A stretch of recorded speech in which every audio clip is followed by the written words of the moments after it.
Shalom, selamat pagi Amang Inang dan saudara yang terkasih dalam Tuhan Yesus Kristus.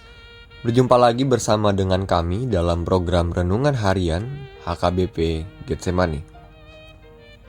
Ada pepatah dunia yang pernah mengatakan, diam itu emas, silent is gold. Diam diartikan sebagai bentuk kita mampu menahan diri, dan emas menggambarkan harta yang berharga. Dan diam bisa menjadi emas atau bisa menjadi hal yang berharga dalam hidup kita apabila diam itu bisa ditempatkan pada waktu dan juga kesempatan yang tepat. Saya percaya banyak dari kita yang hidupnya ingin dipenuhi dengan emas, atau hidupnya ingin dipenuhi dengan banyak harta-harta yang berharga.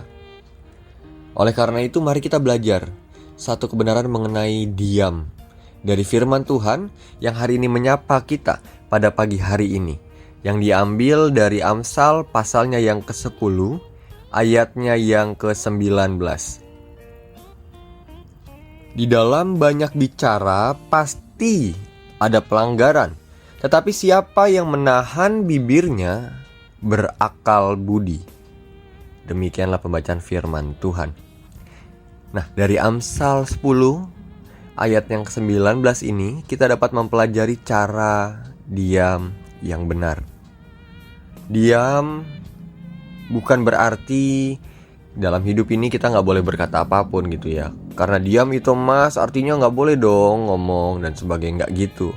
Tapi diam yang dimaksud adalah kita bisa gitu ya, mampu menahan bibir kita dari perkataan yang sia-sia. Karena diam bisa menghadirkan cinta dalam relasi kita dengan sesama kita. Mungkin selama ini yang kita artikan cinta kalau kita bisa mengatakan apapun yang romantis. Ya, bisa jadi seperti itu. Tapi dalam beberapa kasus, diam juga bentuk cinta. Contohnya, ketika saudara kita sedang mengalami pergumulan dan ia memutuskan untuk menceritakan atau mengekspresikan apa yang ia alami. Nah, di sini kita punya tugas untuk diam. Kita di sini punya tugas untuk mendengarkan keluh kesahnya sebagai bentuk kita mengasihi dirinya. Seringkali yang terjadi kan terbalik ya, karena dia cerita pengalaman dia yang mungkin menyakitkan dan sebagainya. Seringkali terjadi ketika ada seorang yang sedang menceritakan hal tersebut, keluh kesahnya, bukannya mendengarkan dengan penuh empati, melainkan kita ataupun orang yang mendengar tersebut malah membandingkan pengalamannya dengan pengalaman orang yang sedang berkeluh kesah. Banyak sekali terjadi hari-hari ini case seperti ini, kasus-kasus seperti ini. Ketika ada orang yang cerita, kita bukan mendengarkan dengan penuh empati, tapi malah banding-bandingin. Seringkali kalimat yang terjadi seperti ini, yang kamu alami mah mending. Ya, itu sih biasa aja. Saya dulu pernah nih begini begitu bla bla dan sebagainya. Itu dalam satu kasus membuat kita terlihat kuat gitu ya. Tapi kalimat perbandingan tersebut nggak bisa menolong orang yang sedang berkeluh kesah. Mungkin dalam pandangan kita, kalau kita berkata demikian, dia harus jadi orang yang lebih kuat dari hari ini.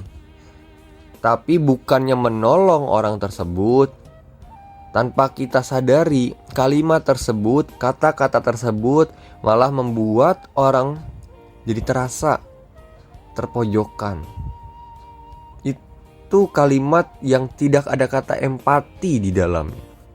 Dalam hidup kita butuh yang namanya empati. Akhirnya, kalau kita melakukan hal tersebut, omongan kita malah membawa sakit hati. Omongan kita bisa menghadirkan kebencian yang baru dalam hidup orang lain. Kita gak jadi berkat. Nah, dalam kasus lain, diam juga bisa menjadi bentuk kebijaksanaan. Seringkali kita terjebak dalam suasana salah bicara atau suasana salah kata. Mungkin maksud hati ini ingin bercanda, mungkin maksud hati ini ingin membuat sebuah perbincangan ini menjadi hangat. Tapi karena kadang kita kurang riset, kita nggak tahu informasi mengenai orang tersebut, kita bercanda, akhirnya perkataan kita malah menyudutkan orang lain. Akhirnya perkataan kita malah menyinggung orang lain. Niat hati sih mau bangun relasi yang hangat gitu ya dengan orang lain. Tapi nyatanya yang terjadi malah hubungan kita dengan orang lain bukannya hangat, tapi kebablasan. Malah jadi kayak kebakaran gitu ya. Bahaya hubungan-hubungan yang seperti ini. Omongan-omongan kita, bercanda-bercanda kita bisa menghadirkan kebencian juga dalam hidup seorang. Oleh karena itu pada hari ini penting bagi kita belajar untuk bisa menahan diri. Menahan, menguasai diri untuk mengerti apa yang harus kita ucapkan. Di dalam banyak bicara pasti ada pelanggaran.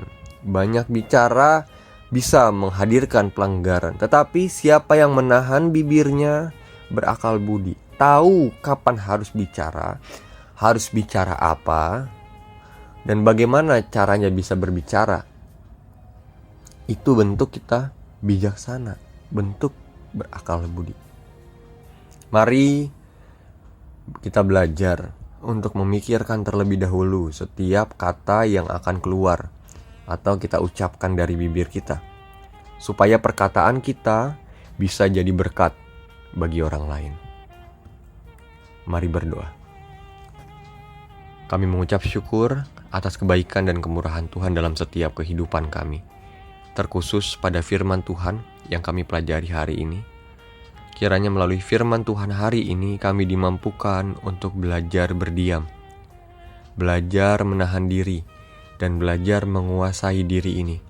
Sehingga setiap kata, setiap kalimat yang kami ucapkan dapat menghadirkan sukacita, dapat menjadi berkat bagi setiap pribadi yang kami temui. Kami juga berdoa bagi setiap kami yang hari ini melakukan aktivitas kami.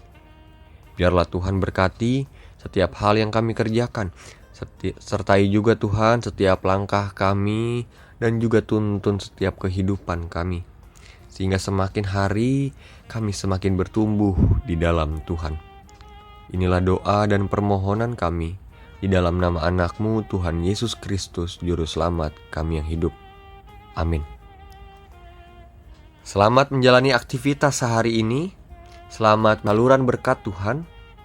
Tuhan Yesus sungguh mengasihi saudara.